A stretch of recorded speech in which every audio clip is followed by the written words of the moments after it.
Good morning students, मैं CP Mishra एक बार पुनः आप लोगों का अपने इस ऑनलाइन क्लास में स्वागत करता हूं। जैसा कि बच्चों जान रहे हो, इस समय मैं रसखान जी के द्वारा रचित ये सवैये को मैं पढ़ा रहा था। इसका 2 पार्ट हो गया था, 2 सवैया पढ़ा दिया था। आज तीसरा सवैया है।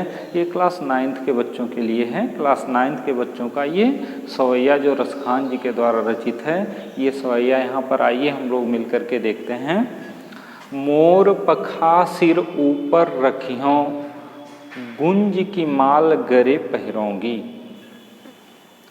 ओढ़ी पीतम्बर लय लकुटी बन, गोधन ग्वारिन संग फिरोंगी। भाव तो वो ही मेरो रसखानी, सो तेरे कहे सब स्वांग करोंगी। या मुरली मुरलीधर की अधरान धरी अधरान धरोंगी। शब्दार्थ है ये देखिए। मोर पखा, मोर का पंख, रखी हूँ मतलब रखूंगी। गुंज एक पौधा होता है, जंगली पौधा होता है, जिसके फल जो होते हैं गुंजा उसे कहते हैं। वो माला बना के लोग अपने गले में पहनते हैं, गुंज की माला। गरे मतलब गले, पहिरोंगी मतलब पहनूंगी। ओढ़ी मतलब ओढ़कर। पीतम्बर, पीतम्बर अर्थात पीताम्बर, जिसे हम लोग पीताम्बर कहते हैं। और पीताम्बर श्री कृष्ण भगवान का एक नाम है, पीताम्बरधारी। पीताम्बर भी एक नाम है श्री कृष्ण भगवान का, चूँकि वो हमेशा पीले अंचल को धारण करते थे, पीले वस्त्र को ही पहनते थे। पीताम्बर, पीत धन अंबर। पीत मतलब पीला, अंबर मीन्स कपड़ा। पीले कपड़े को धारण करने वाले अर्थात भगवान श्री कृष्ण। ये समास में हम लोग चले गए तो पीताम्बर, पीलाम्बर, पीले वस्त्र। लकुटी आप लोग इससे पहले पढ़े हैं, पहले सवैये में लकुटी मतलब लाठी होती है। गोधन मतलब गाय होता है। ग्वारिन मतलब ग्वालिने जो गोपियां हैं। संग मतलब होता है साथ। फिरोंगी मतलब फिरूंगी, घूमूंगी। भाव तो मतलब अच्छा लगता है। भाव तो मतलब क्या होता है? अच्छा लगता है। वो ही मेरो रसखानी, जो तेरे कहे सब स्वांग करूंगी। स्वांग मतलब सारा कार्य, रूप धारण करूंगी, कार्य करूंगी। स्वांग मतलब होता है रूप धारण करना। तो स्वांग करूं और करूंगी का मतलब होता है करूंगी। मुरली मुरलीधर की अधरान धरी अधरा। अधर मतलब होता है ओठ, इसी ओठ को कहते हैं अधरान। और मुरली मतलब होता है बांसुरी, जिस बांसुरी को श्री कृष्ण भगवान अपने होठों पर रख करके बजाते थे। अधर मतलब ओठ होता है और मुरली मतलब बांसुरी होती है। और अधरा पर मुरली को धारण करने वाले अर्थात श्री कृष्ण भगवान का एक दूसरा नाम है मुरलीधर, अर्थात मुरली को धारण करने वाले, मुरली को रखने अपने ओठों पर रखने वाले अर्थात भगवान श्री कृष्ण। और धरोंगी का मतलब होता है धरूंगी। एक बार पुनः देखिए। मोर पखा, मोर का पंख। सिर मतलब सिर। रखियों मतलब रखूंगी। गुंज मतलब गुंजा। गरे मतलब गले में। पहिरूंगी मतलब पहिरूंगी मतलब पहनूंगी। पीताम्बर मतलब पीला वस्त्र। लकुटी मतलब लाठी। गोधन मतलब गाय। ग्वारिन मतलब गोपियाँ। फिरोंगी मतलब फिरूंगी, घूमूंगी। भाव तो मतलब अच्छा लगता है। स्वांग मतलब रूप धारण करना, कार्य करना। करूंगी मतलब करूंगी। मुरलीधर अर्थात श्री कृष्ण। अधर मतलब अधरा मतलब ओठ। और धरोंगी मतलब होता है धरूंगी। प्यारे बच्चों, इस समय आप जो रसखान का सवैया पढ़ रहे हैं, इस सवैये में आप लोगों ने पढ़ा होगा, मैंने पहले भी आपको बताया कि रसखान श्री कृष्ण के एकदम से परमोपासक थे। श्री कृष्ण से अनन्य प्रेम करते थे। श्री कृष्ण जहाँ पर निवास करते थे, जिस ब्रज गोकुल में, वहाँ के प्रत्येक कण कण से ये प्रेम करते थे। इनका स्नेह था, ये अनन्य प्रेम करते थे। और वहाँ पर निवास करने वाली गोपियों के माध्यम से उस प्रेम का वर्णन इस पंक्तियों में, इस सवैये में रसखान जी ने किया है। रसखान जी जो कि आप लोग पढ़े दो सवैया में, आपको पता भी है कि किस तरह से वहाँ के पर्वतों से, वहाँ के नदियों से और वहाँ के करील के धाम, करील के कुंज से सबसे कितना लगाव था। अब यहाँ गोपियों के माध्यम से बता रहे हैं, गोपियों के द्वारा प्रदर्शित कर रहे हैं कि गोपियाँ किस प्रकार से करती हैं। कहते हैं कि एक गोपी श्री कृष्ण के प्रेम सौंदर्य में पूर्ण रूप से मुग्ध हो चुकी है।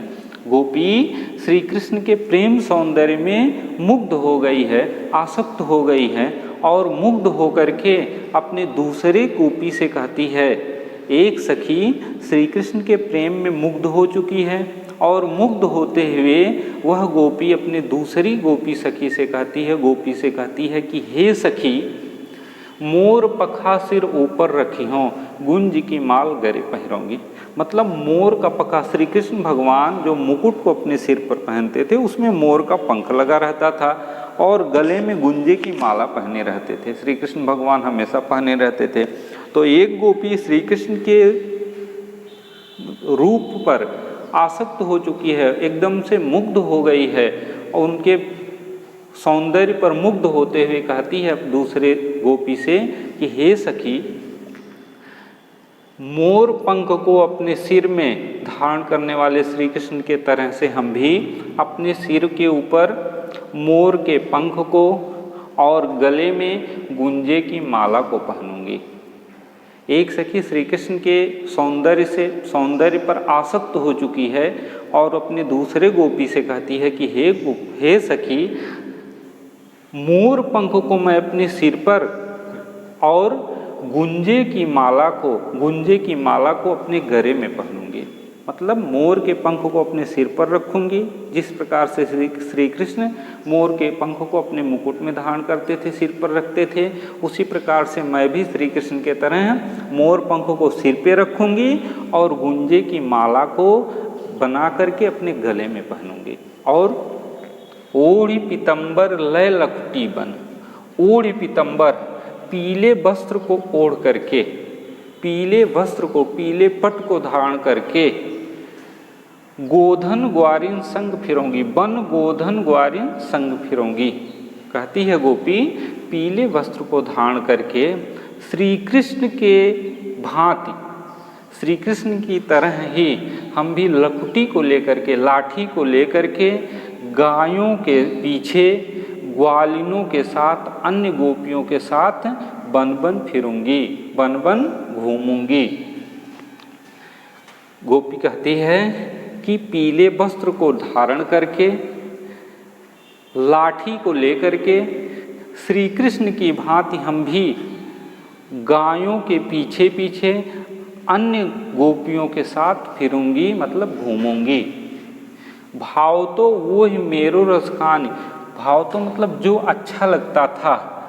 मेरो रसखान, रसखान जी कहते हैं कि गोपियाँ कहते, रसखान जी गोपियों के माध्यम से कहते हैं कि गोपियाँ कहती हैं कि जो वो ही, मतलब उनको किसको, श्री कृष्ण को, जो मेरे वो हैं, मतलब कौन है, श्री कृष्ण, जो मेरे श्री कृष्ण हैं, उनको जो चीज़ अच्छा लगता था वह सब मैं स्वांग करूंगी, वह रूप धारण करूंगी, वह कार्य मैं करूंगी।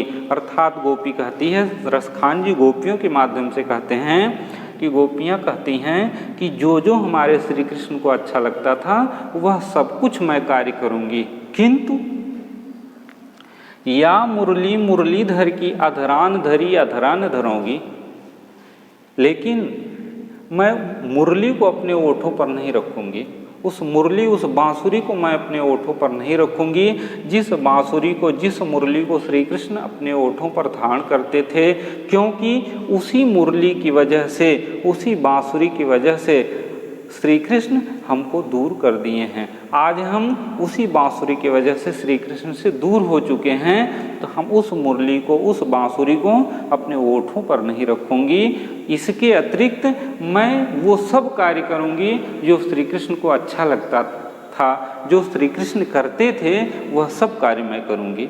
आइए एक बार पुनः देखते हैं। मोर पखा सिर ऊपर रखी हों, गुंज की माल गरे पहरोंगी। गोपी श्री कृष्ण के सौंदर्य पर आसक्त हो चुकी है, उनके रूप पर, उनके सुंदरता पर आसक्त मुग्ध हो चुकी है पूर्ण रूप से।